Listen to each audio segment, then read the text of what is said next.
各位老铁，大家好。最近你们上网有没有刷到一条消息，说上海有家玛莎拉蒂的经销商实在是顶不住了，库存堆得跟小山似的，只能挂出挥泪大甩卖的牌子。原来60多万起步的 Greco 一台 SUV， 现在直接给你干到30多万，拦腰一刀啊！朋友们，这消息一出，网上立马就炸了锅。有人开玩笑说，好家伙，这下玛莎拉蒂跟小米 SU7 一个价了，年轻人的第一台玛莎拉蒂真不是梦了。也有人叹气说，你看，这就是消费降级，大家口袋里都没米了，谁还买豪车啊？都去追求性价比了。这些说法听起来好像都挺有道理的，对吧？毕竟这2年不光是玛莎拉蒂，好多我们熟悉的豪华品牌日子都不太好过，销量就像坐上了滑滑梯。但是我今天想跟大家聊聊我的看法。我觉得把玛莎拉蒂今天的窘境简单的扣上一顶消费降级的帽子，那可就太小看这个时代的变化了。消费这条大河，它其实并没有干涸，它的水流依然充沛，只不过有一股你看不到的强大力量，已经悄悄地把它的河道挖向了另一个方向。首先，咱们得明白一个事儿，大家不是不买贵的了，而是大家想买的东西变了。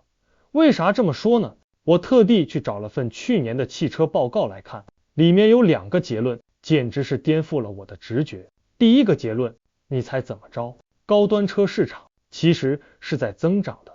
咱们一提到高端车，第一反应就是，哎呀，那么贵，肯定不好卖。但数据啪啪打脸啊！如果我们把40万以上的车就算做高端车，那2022年咱们国家卖了大概82万台，你再猜猜2023年卖了多少？说出来吓你一跳，100万台出头，一年就增长了超过20%。你看，这块叫高端消费的蛋糕，它不仅没缩小，反而还越做越大了。那问题就来了，蛋糕变大了，钱都去哪儿了呢？这就引出了第2个结论，这块增长的蛋糕绝大部分都被新能源车给切走了。咱们自己的国产品牌，像理想 L9、问界 M9， 还有那个能原地掉头的仰望 U8， 这些新能源新贵就像一群凶猛的鲨鱼，冲进了原来由传统豪强霸占的深海。他们在高端市场的份额从2022年还不起眼的 6.5%， 蹭地一下到今年前5个月已经飙升到了 21%。 所以你看，不是大家没钱了，而是大家手里的钱有了新的更想去的归宿。那这新的归宿到底好在哪儿呢？这就得聊聊第2个也是最核心的问题了，到底什么才叫豪华？今天消费者的评判标准发生了翻天覆地的变化。过去一台车凭什么卖那么贵？说白了就2样东西，一个是别人没有的技术，一个是让你心潮澎湃的品牌故事。但现在这2根顶梁柱都开始晃悠了。先说技术，你想想，在燃油车的时代，那些欧洲的豪华品牌那简直就是技术上的独裁者。他们花了100多年的时间，在发动机、变速箱、底盘这所谓的3大件上挖了一条又深又宽的护城河，别人根本跨不过去。我记得很多年前，我有机会去宝马的工厂参观，接待我们的是一位在宝马干了一辈子的老师傅，那种自豪感是从骨子里透出来的。他带着我们看生产线，讲宝马的光辉历史。我当时就好奇地问了一句，我说您怎么看现在的新能源车？结果你猜他怎么说？他嘴角一撇，带着一丝不屑说，哎呀，那玩意儿也能叫车吗？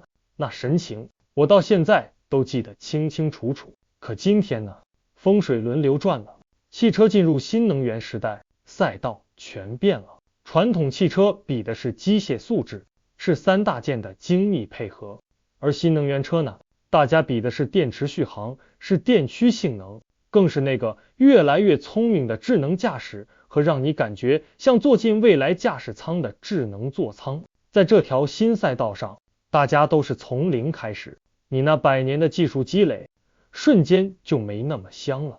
大家都回到了同一起跑线，技术优势不在。那故事呢？咱们再来聊聊故事。豪车跟所有奢侈品一样，它卖的不仅仅是产品本身，很大一部分价格是所谓的品牌溢价，也就是为故事买单。你看那些劳斯莱斯、法拉利、玛莎拉蒂的广告，他从来不跟你讲这车有多少功能，也不贴个二维码让你扫码购买，他给你看的是什么？是欧洲古堡里的浪漫爱情，是赛道上的100年传承，是 V8 发动机那如同交响乐般的轰鸣声。他不断地告诉你，你买的不是一台交通工具，你买的是一种身份，一种品味，一种与众不同的生活方式。但这种故事现在越来越少的人爱听了，为啥？我瞎猜啊，可能有2个原因。一方面，现在很多人，尤其是一些成功的企业家，开始有了一种奢侈品羞耻。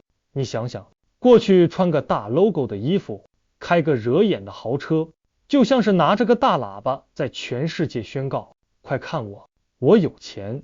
大家可能会很享受那种被羡慕的目光。但现在呢，我身边很多朋友，他们完全买得起，但就是觉得再穿个印满 logo 的衣服，开个招摇过市的车，有点别扭，感觉像是暴发户。那种高调的炫耀，正在被一种更内敛、更注重质感的低调所取代。另一方面，奢侈品的本质是用来展现你的比较优势的。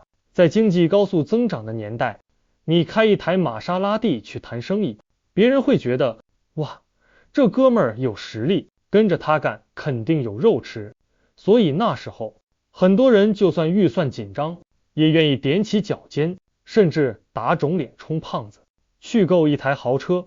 但现在呢，大家更务实了，与其花大价钱买一台保养一次就得大几千块，除了牌子响亮没啥特殊功能的豪车，还不如花同样的钱买一台功能更多、科技感更强，开出去同样有面子，甚至更有话题性的国产新能源车。最后，咱们再把视线拉回到这次降价事件本身，这里面有个细节特别有意思。当记者去问上海那家店的时候，销售人员赶紧撇清关系，说我们这个30多万的活动价是我们店自己的行为，跟玛莎拉蒂品牌官方没关系。外人一听可能就懵了，你们品牌方和经销商不应该是一家人，一艘船上的吗？是，但也不全是。咱们来换位思考一下，对于玛莎拉蒂这样的跨国巨头，他思考问题是以年为单位的，他的 CEO 要对全球的股东负责，要维护全球统一的价格体系，要保护品牌100年积淀下来的声誉。任何一个地区的价格崩盘，都可能像多米诺骨牌一样，引发全球市场的连锁反应，最终伤害的是品牌的核心价值。所以玛莎拉蒂想要的是稳，它的节奏必须是慢的。但对于经销商呢，他的思考周期是按月，甚至是按天来计算的。老板每天一睁开眼，想的不是什么100年大计，而是这个月的店面租金交了没，几百号员工的工资发了没，银行的贷款什么时候到期。他的首要任务是活下去，所以他的节奏必须是快的，一个要快，一个要慢。在市场好的时候，大家你好我好，相安无事。可一旦市场刮起逆风，店里门可罗雀了，怎么办？品牌方希望经销商能扛住，用时间换空间，保住价格就是保住品牌的未来。但经销商回头一看自己的账本，发现自己快扛不住了，现金流就是生命线，再不降价回款，下个月可能就得关门大吉。你看，这不是谁对谁错的问题，而是各自的角色决定了各自的立场，立场又决定了他们完全不同的节奏。所以啊，让我们向玛莎拉蒂这样的品牌致敬，它代表了人类工业文明的一个巅峰，是机械美学最极致的体现，是那个属于燃油时代最动人心魄的交响乐。它真的把一件事情做到了极致和完美，但它今天所面临的困境，真的不仅仅是消费降级那么简单，这更像是一个时代的隐喻。当所有人都开始选择乘坐火箭去探索新世界的时候，你就算把一座大教堂修得再宏伟、再金碧辉煌，它也只能留在原地，慢慢成为供人瞻仰的遗迹。一个时代最完美的句号，往往很难成为下一个时代最响亮的那个开头。好了，我今天就讲到这里，谢谢各位。